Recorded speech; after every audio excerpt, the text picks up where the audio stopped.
ध्येय education foundations ध्येय प्रकाशन अकॅडमी मध्ये आपलं सर्वांचं सहर्ष स्वागत आहे। तर आज आपण ऑनलाइन मोफत क्लासेस घेत आहोत। तर बघूया आज आपण बुद्धिमत्ता हा घटक आणि बुद्धिमत्ता हा विषय आणि त्यामधील घटक बघा। आता बुद्धिमत्ता हा विषय घ्यायचा आहे आणि त्यामधील संख्या व वर्णमाला कोणता घटक, संख्या व वर्णमाला हा घटक आज आपण शिकणार आहोत।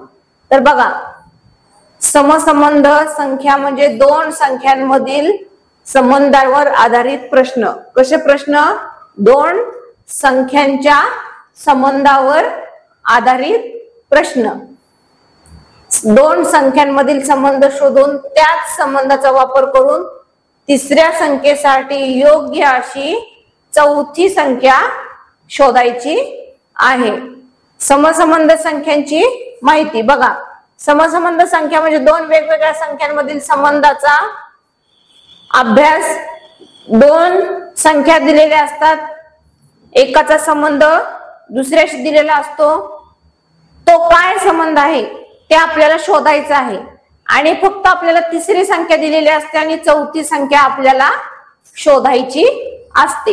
त्यामुळे या पहिल्या दोन संख्यांचा काय संबंध आहे एकमेकांशी, पहिलीवरून दुसरी संख्या कशी आली त्यानुसार आपण तिसरीवरून चौथी संख्या काढायची आहे। बघा तर आता, तर दोनचा संबंध असेल 4शी, तर बघा आता संबंध कसा शोधायचा, कसा शोधायचा बघा। दिसतंय का आता? जर 2चा संबंध 4शी असेल तर 3चा संबंध कशाशी असेल? या प्रश्नात 2चा वर्ग 4 आहे। काय आहे? 2चा वर्ग 4 आहे। त्यामुळे 3चा वर्ग, तुम्हाला वर्ग संख्या घनसंख्या ह्या माहिती असल्या पाहिजेत। जास्तीत जास्त संबंध हे वर्ग संख्येवर घनसंख्येवरच असतात, त्यामुळे तुम्हाला वर्ग संख्या आणि घनसंख्या माहिती पाहिजे। बघा, समसंबंध संख्यांचे घटक, ह्याचे घटक कसा संबंध असू शकतो? तर बघा आता, बेरीज पहिला संबंध काय असू शकतो? बेरीज। दोन संख्यांची बेरीज करून संबंध जोडला जातो। कसा जोडला जातो? दोन संख्यांची बेरीज करून। परत पुढचं काय? वजाबाकी। पुढचं काय? वजाबाकी। तर संख्यांची पहिल्या संख्येचा आणि दुसऱ्या संख्येचा, पहिल्या संख्येतून दुसरी संख्या वजा केलेली असते, वजा केलेली असेल तर कसा संबंध असतो? वजा, वजाबाकीचा। पुढे बघा, गुणाकार। काय आहे? गुणाकार। पहिल्या संख्येचा बघा आता 4 आणि 12 आणि असं दिलेलं असतं, 4 चा आलं 12, तर 5 किती येणार? गुणाकाराचं तुम्हाला एक उदाहरण सांगते। 4चा संबंध आला 12शी, म्हणजे 4 गुणिले 3 केलं का? 4 त्रिक 12, म्हणजे आपल्याला इकडे पण 5चा गुणाकार 3शी करा, 3 बरोबर करावा लागेल, म्हणजे 5 त्रिक 15। इथे कशाचा संबंध लावला? गुणाकाराचा। कशाचा संबंध लावला? गुणाकाराचा। त्यामुळे इथे गुणाकार येईल। अशा पद्धतीने गुणाकाराचा संबंध लावलेला असतो। भागाकार बघा आता, भागाकार।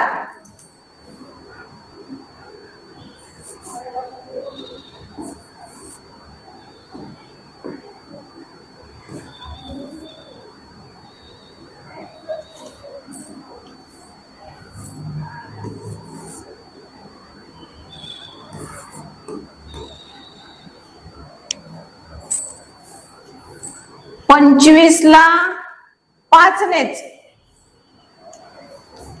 बर का, म्हणजे ह्या संख्येनेच भाग दिल्यावर उत्तर तीच संख्या येते, बरोबर का? या संख्येला 25 म्हणजे 5नेच भागल्यावर त्याचं उत्तर देखील 5च येतं, म्हणजे तीच संख्या येते. तर आपल्याला इथं 36चा संबंध शोधायचा आहे. कशाचा? 36चा.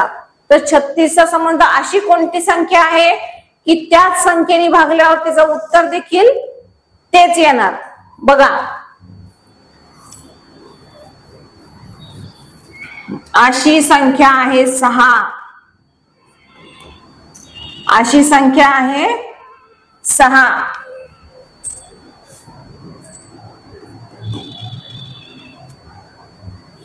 संख्या कोणती आहे? 5चा 5चा 25 आणि 6ने ह्याला भागलं तर 6 6 36, म्हणजे भागाकाराचा असा संबंध लावला.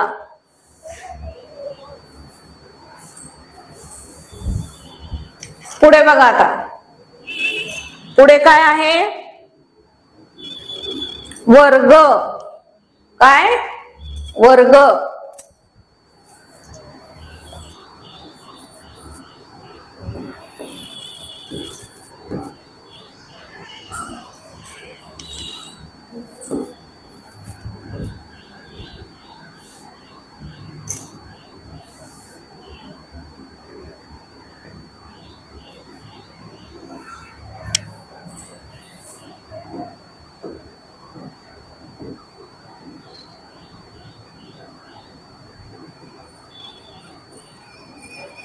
बघा आता 9चा, ह्या अशा संख्या दिलेल्या आहेत 9 आणि 81. 9चं काय झालं? 81. तर आपल्याला शोधायचं आहे 12चं काय येणार? 12चं काय येणार? 9चा वर्ग आहे 81, म्हणजे 9 गुणिले 9 81. मग आपल्याला इथे काय करावं लागेल? 12 गुणिले 12.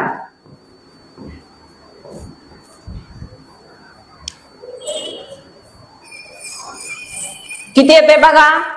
समजलं का? वर्गसंख्या समजल्या का तुम्हाला? वर्गसंख्या म्हणजे त्याच संख्येने त्याच संख्येला गुणणे, म्हणजे काय? वर्गसंख्या असतात. तर बघा आता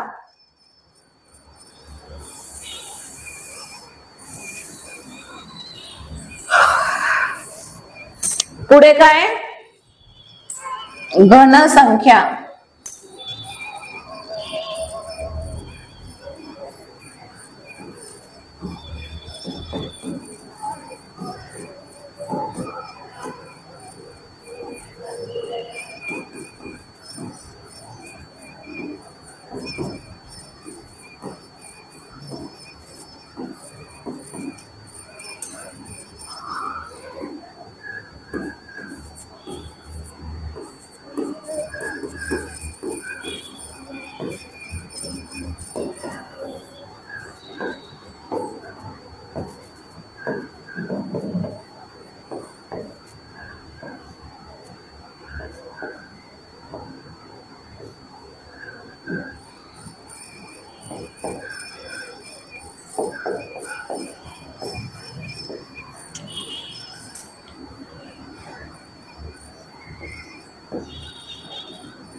तर बघा आता मी तुम्हाला इकडे घनसंख्या लिहून दिलेल्या आहेत 10 पर्यंतच्या.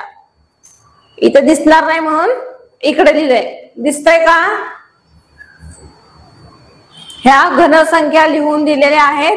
तर ह्या 10 पर्यंत जरी पाठ पाहिजेत, पुढच्या 20 पर्यंत पाठ पाहिजेत आणि वर्गसंख्या 30 पर्यंत पाठांतर पाहिजेत, तर आपल्याला याच्यावरची गणित आहेत ते लगेच सोडवता येणार आणि आपल्याला समजणार सुद्धा.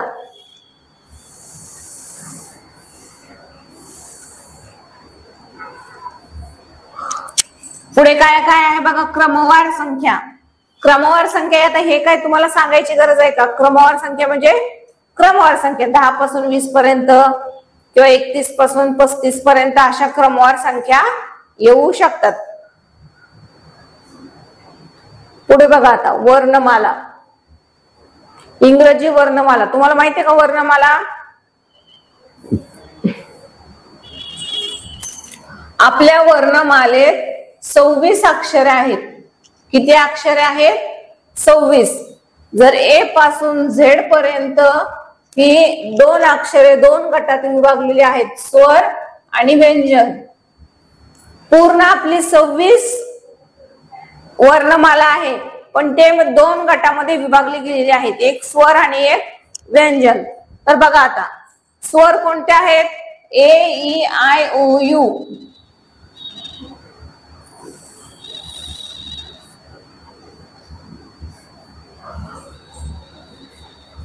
ए, ई, आय, ओ, यू हे 5 स्वर आहेत. किती? 5. आणि उरलेले 21 काय आहेत? व्यंजने आहेत. आपल्या मराठीत देखील स्वर आणि व्यंजन आहेत, त्या पद्धतीने इंग्रजीमध्ये देखील स्वर आणि व्यंजने आहेत. तर बघा हे एवढे स्वर आहेत आणि हे इथून व्यंजने आहेत. इंग्रजी वर्णमाला रोमन लिपीवर आधारित आहे. इंग्रजी वर्णमाला काय? रोमन लिपीवर आधारित आहे. प्रत्येक अक्षराचे मोठे आणि लहान, प्रत्येक अक्षराचे मोठे आणि लहान असे 2 रूप आहेत. वर्णमाला अक्षरे एका विशिष्ट क्रमाने लिहिली जातात, एका विशिष्ट क्रमाने लिहिली जातात आणि वर्णमाला भाषेतील शब्दांचे लेखन आणि उच्चार करण्यासाठी वापरले जातात.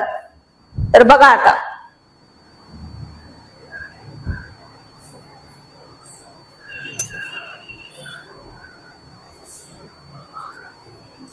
बघा आता हे उत्तर सोडवायचा प्रयत्न करायचा आहे. स्क्रीनशॉट काढून घ्यायचा आहे. प्रत्येक वेळेला मी जेव्हा सांगेन तेव्हा स्क्रीनशॉट काढून घ्यायचा आहे आपल्या ह्या प्रश्नांचा. बघा आणि हे उत्तर आहे. मी इथे तुम्हाला समजावून तर सांगतेच, पण परत आपला क्लास झाल्यानंतर परत सुद्धा हे एकदा नजरेखालून घालायचं आहे. तुम्ही वहीत लिहून घेत असाल तर ते वहीत लिहिलेलं नजरेखालून घालायचं आहे. प्रश्न पुन्हा सोडवून बघायचे आहेत, आपल्याला येत आहेत का. तर हे त्याच्यासाठी स्क्रीनशॉट काढून घ्यायचा.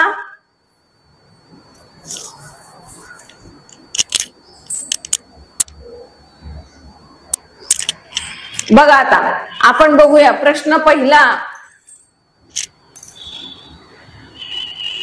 दिसतंय का आता? का लहान झालं खूप?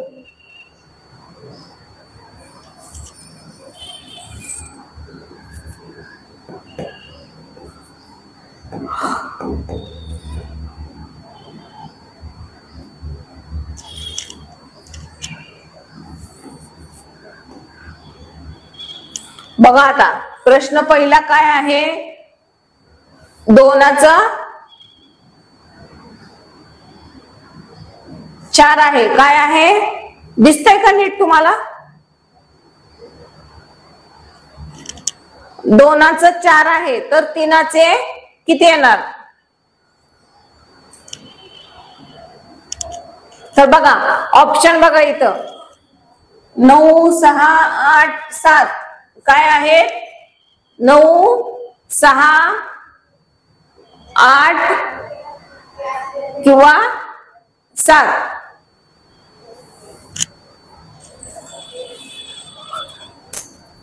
दोनाचा वर्ग किती येतो? 4 येतो. 2चा वर्ग किती येतो? 4 येतो. तर आपल्याला हा 2चा 4शी काय संबंध आहे? 2चा वर्ग. मग ह्याचा संबंध 3चा वर्ग बरोबर 3 त्रिक 9. तर ऑप्शन नंबर ए 9 हे आपलं उत्तर असलं पाहिजे. समजतंय का तुम्हाला? हे आपलं उत्तर असलं पाहिजे.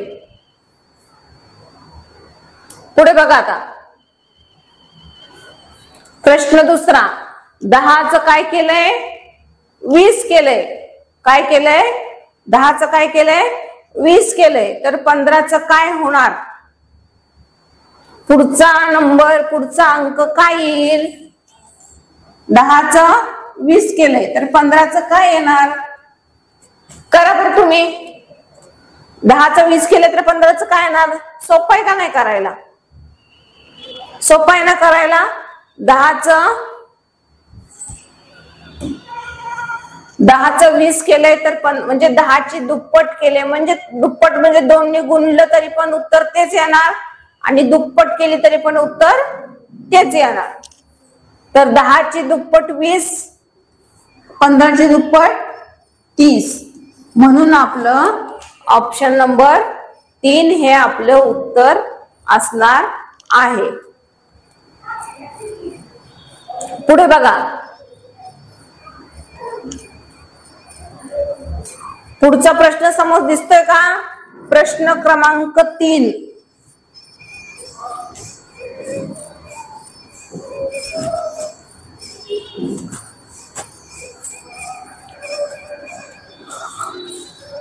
पाचाचं 10 आलं.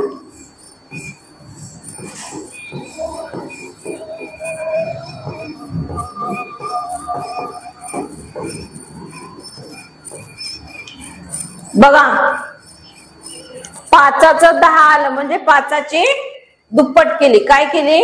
5ची दुप्पट 10 केली आणि 7ची मग आपल्याला पुढे काय करायचे? 7ची दुप्पट करायचे. तर 7ची दुप्पट काय येणार? 7 दुने 14. तर उत्तर काय येणार आपलं? ऑप्शन नंबर बी 14.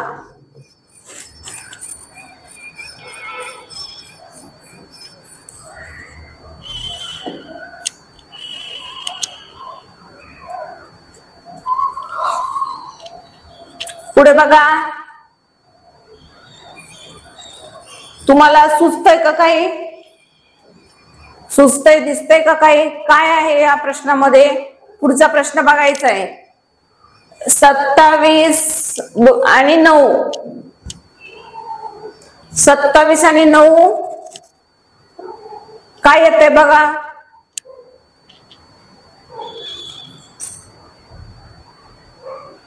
सत्तावीसचं 9 आलंय. 27 कशाचा घन आहे?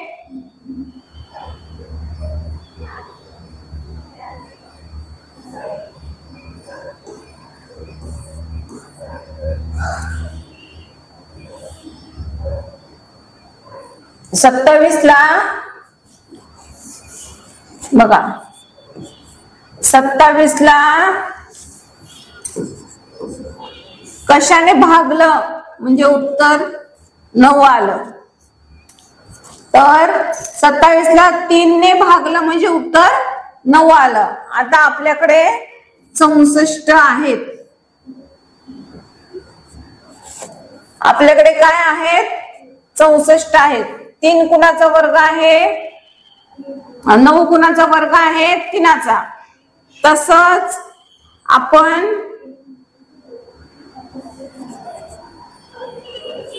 तसंच आपण काय करूया? 16.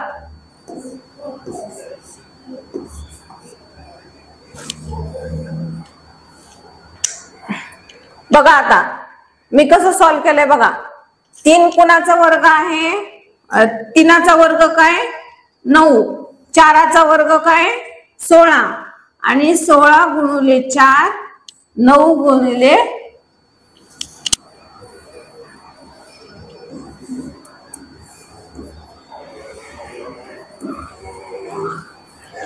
बघा, समजतंय का बघा हे? 16 चौक 64, 9 त्रिक 27 आणि खाली 3 भागलंय आणि इकडे 4 भागलेलं आहे.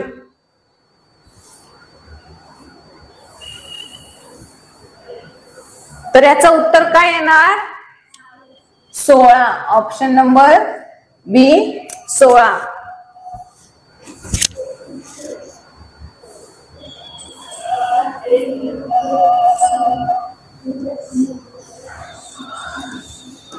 बघा प्रश्न क्रमांक 5 काय आहे, 1 आणि 1, 1 आणि 1, तर ह्याचं काय लॉजिक लागतंय का?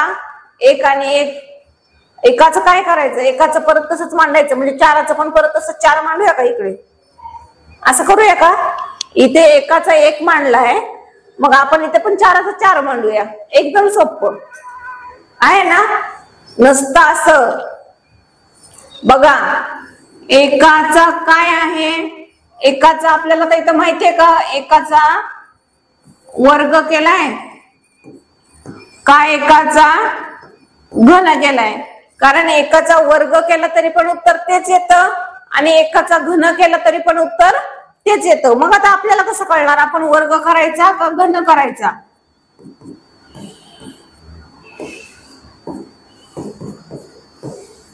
बघा आता समजेल का? एकाचा इथं एकाचा 1 मांडलाय, मग 4चा 4च मांडूया का? असायला पाहिजे होतं ऑप्शन मध्ये 4. मग वाटलं असतं आपलं बरोबरच आहे, आपण जे लॉजिक लावतो ते एकदम बरोबरच आहे, पण असं नसतं.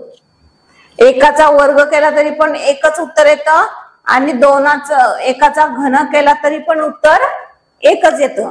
मग आता आपल्याला 4चा वर्ग करायचा का 4चा घन करायचा हे कसं कळणार? ऑप्शनने कळणार. कसं कळणार? ऑप्शनने. आपण ऑप्शन मध्ये जाऊया. बघा 4चा वर्ग 16 आहे का? 16. पण 4चा घन 64 आहे का? नाही. 4चा घन 64 आहे का उत्तरामध्ये? नाहीये. म्हणजे वर्गच केला इथे, म्हणजे एकाचा वर्गच करून उत्तर 1 आलंय, म्हणजे 4चा पण इथे वर्ग करून उत्तर यायला पाहिजे 16. Option number 3 16. कळालं का?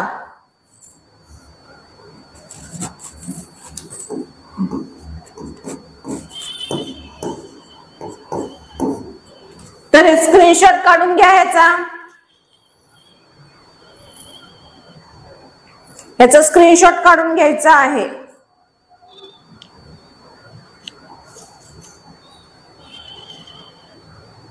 याचा देखील काढा.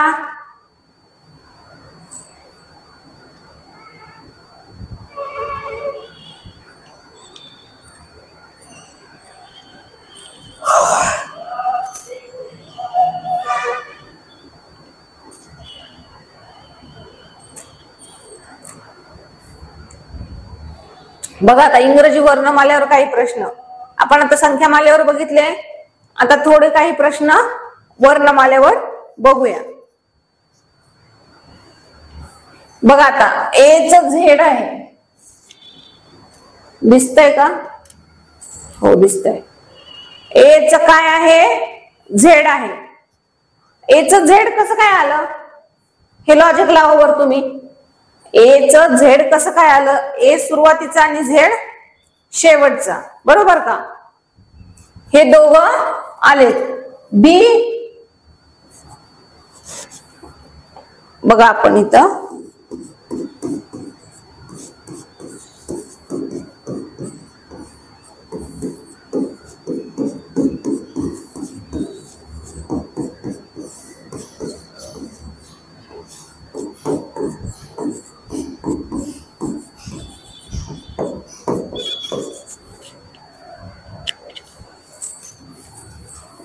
एबीसीडी मी काढूनच टाकली पूर्ण. बघा आता ए चा झेड आलाय, हा पहिला आणि हा शेवटचा. समजतंय का? पहिला आणि शेवटचा. मग आता आपल्याकडे आहे बी. काय आहे? बी म्हणजे दुसरा आणि हा पण शेवटून दुसरा. म्हणजे आपलं उत्तर काय यायला पाहिजे? आपलं उत्तर काय यायला पाहिजे? शेवटून दुसरा वाय हे आपलं उत्तर यायला पाहिजे. समजलं का? बघा आता ह्याचा पण स्क्रीनशॉट काढून घ्या आणि सोडवायचा प्रयत्न करायचे. हे प्रश्न घरी देखील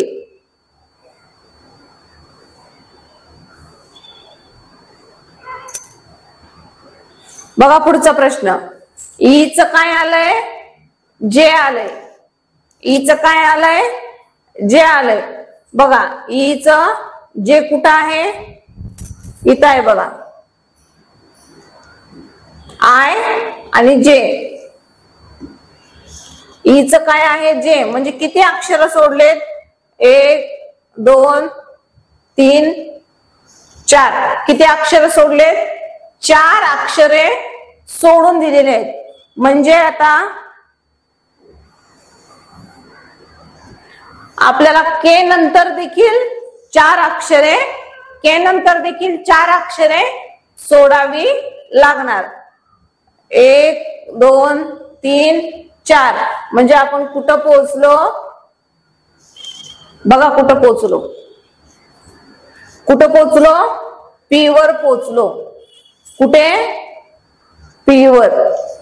तर आपलं उत्तर असणार आहे पी. आपलं उत्तर काय असणार आहे, पी. म्हणून आपलं उत्तर ऑप्शन नंबर ए, पी हे आपलं उत्तर असणार आहे. पुढचा प्रश्न,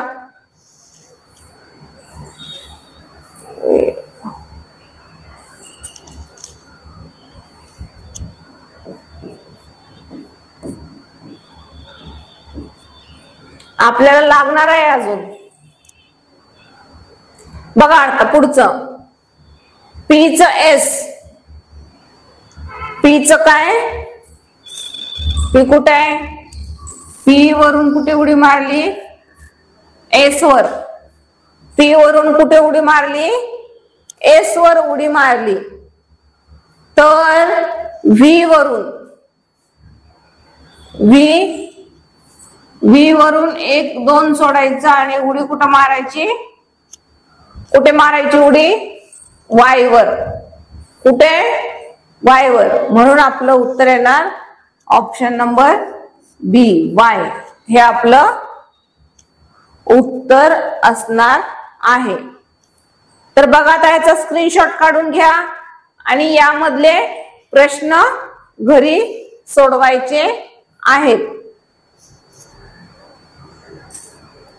बघा आता हे होमवर्क साठी प्रश्न आहेत काही.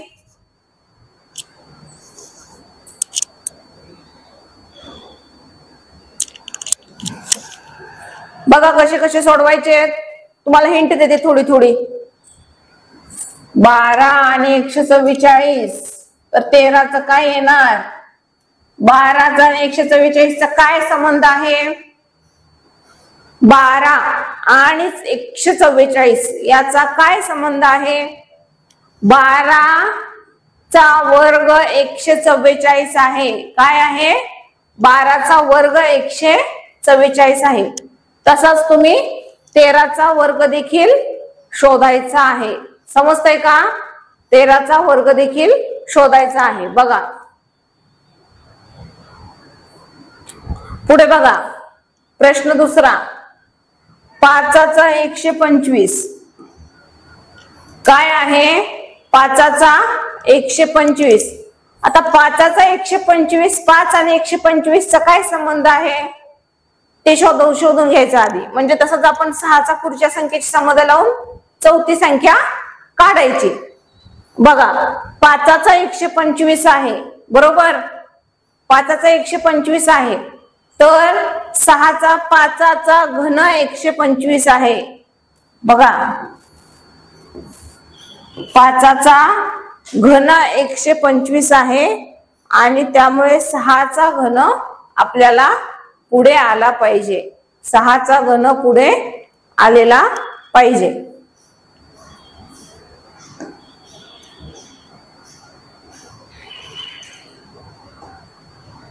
दिसतंय का आता, का खूप लहान झाले अक्षरे.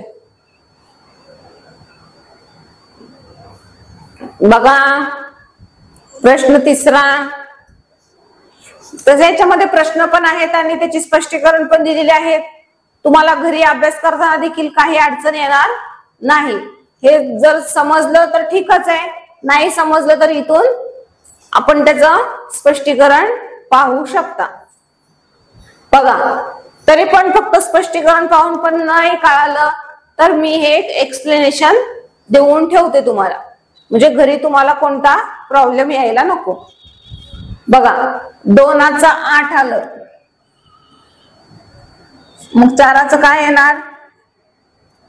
2चा घन आहे म्हणून 4चा पण घन येणार. काय येणार ते बघायचं तुम्ही.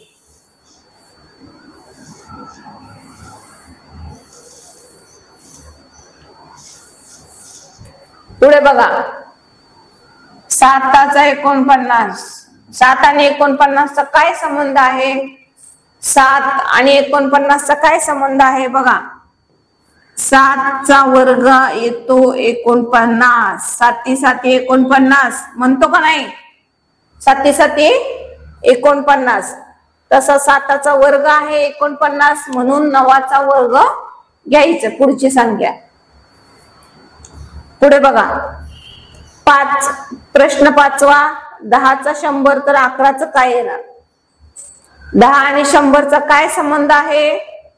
तर 10 आणि 100चा 10चा वर्ग आहे 100, मग 11चा वर्ग किती तो काढायचा आहे.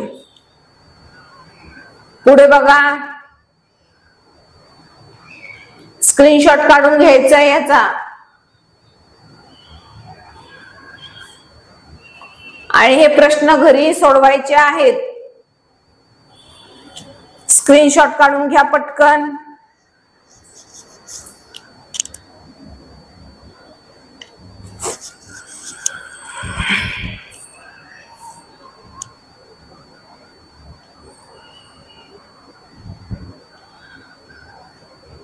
तर बघा, आज आपण थोडक्यात पटकन सगळा रिकॅप बघूया.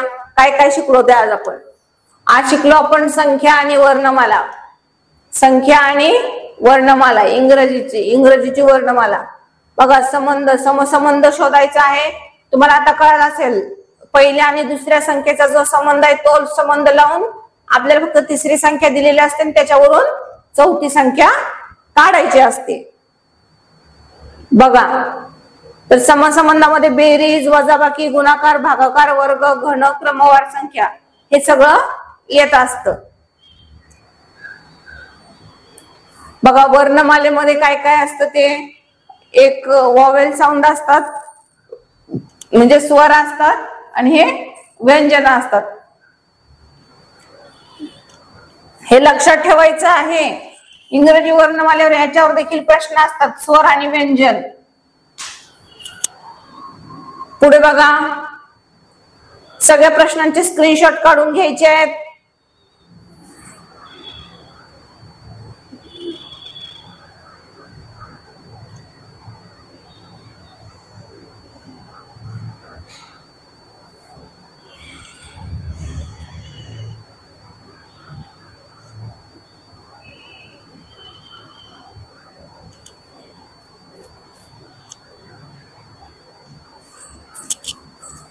तर आज आपला बुद्धिमत्तेतील